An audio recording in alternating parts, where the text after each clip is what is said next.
Alhamdulillah wa salatu wa salam ala Rasulillah. Amma ba'd. Before I forget, inshallah, I want to draw your attention to an historical incident, an event that took place last week.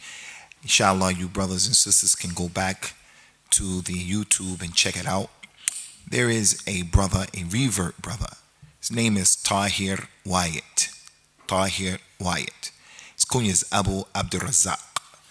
I met the brother maybe about 15 years ago, something like that. Maybe more, maybe less. Allahu alam. Anyway, he was accepted to go to the University of Madinah in Saudi Arabia. He went, he learned the Arabic language in the institute there. And then after that, he went to the faculty of Al-Hadith, where he excelled academically for 4 years. And then they accepted him to do his master's, and he completed his master's. And at the moment, he's about to complete his PhD, inshallah azawajal. That's not historic. Well, it is historic because he will be the first African-American revert Muslim who is getting a PhD from that prestigious university. But bigger than that and more important than that is the fact that last week he was given an opportunity to give the first lesson in English in the Prophet's Masjid, sallallahu alaihi wasallam. So I believe on 3 days of the week, Monday, Wednesday, Friday, I'm not sure what those days are, but 3 days every week, he will be teaching in the Prophet's Masjid, sallallahu alaihi wasallam, giving a class in English. That never happened, ever. Just happened last week. One of the books that he will be teaching, from what I understand, is the 40 Hadith of Al-Imam Nawawi. And you have to understand, especially for those of you who have not been to that masjid, it's a place where all of the Muslims from across the globe are going to go and take that journey to Al-Madinah.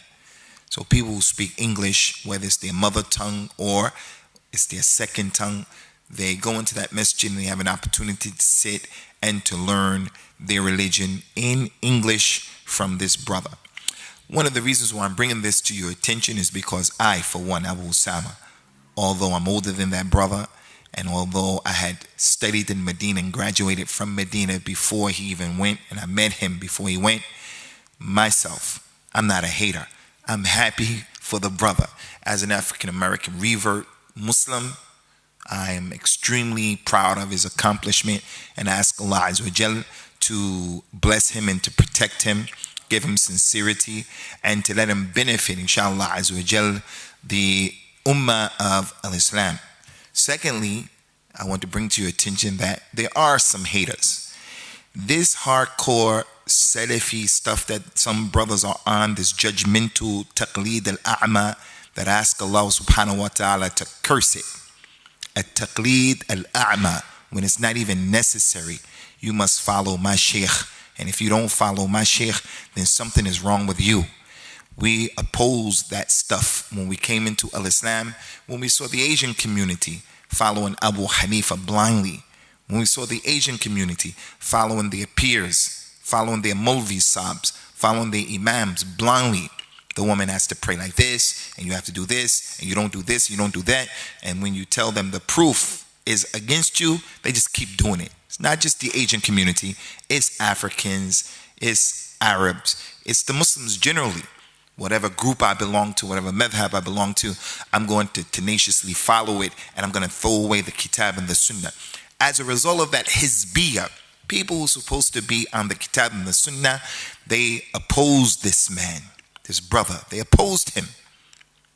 They opposed him for no other reason aside from him not following what they believe and what they say, or following what their sheikh tells them to do, and so forth and so on. So we say that this brother Abu Abdurrazzaq, hafidhahullah, he is not ma'soom, he is not from the ulama of al-Islam, but people like us sitting in this room, people like us, especially people like me, reverts who came to the sunnah, we should be happy for such an incident occurring. Number three and finally, the fact that that brother is teaching in the Prophet's Masjid sallallahu alaihi wasallam is a sign. It is an ayat right before our very eyes. It goes to prove, as Allah mentioned in the Quran over and over and over again, Inna Allah ala kulli shay'in qadir. Allah can do anything that He wants to do. He can and He will do anything that He wants to do. Allah Ta'ala mentioned in the Quran, if He wants something to happen, all He has to do is say to that thing, kun fayakun. Be, and it's going to happen.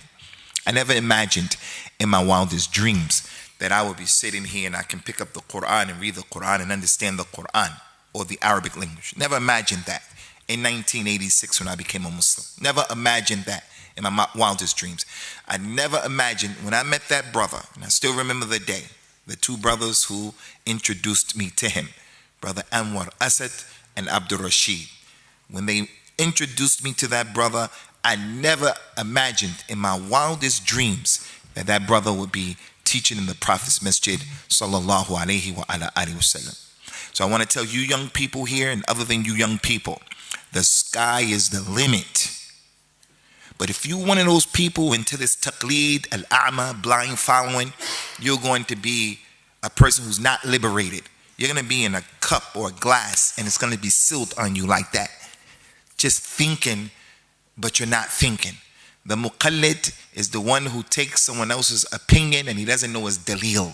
Stupid, an imbecile, an idiot. You have an intellect. Someone has a PhD in some high science and he says, I can't think other than what the madhab says. I only can take the madhab. That's it. I'm only going to take what the Shaykh said, and that's it. Don't be like that. The muqallid is jahil and he shouldn't talk.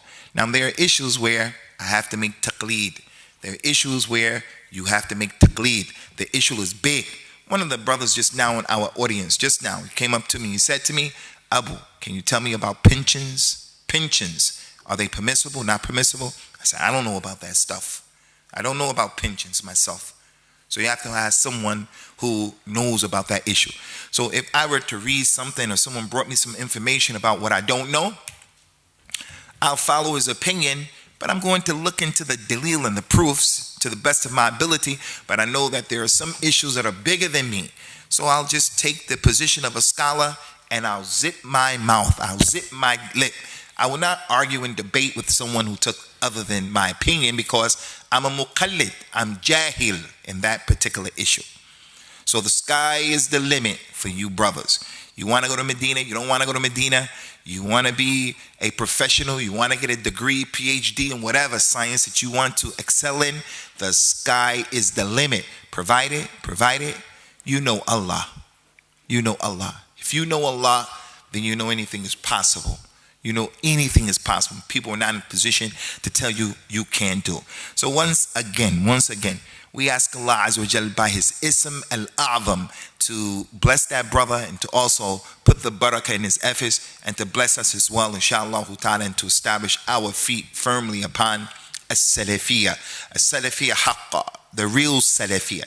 Not the Salafiyah, as Shaykh Rabi said this and I must follow him.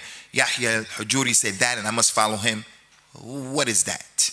What is that?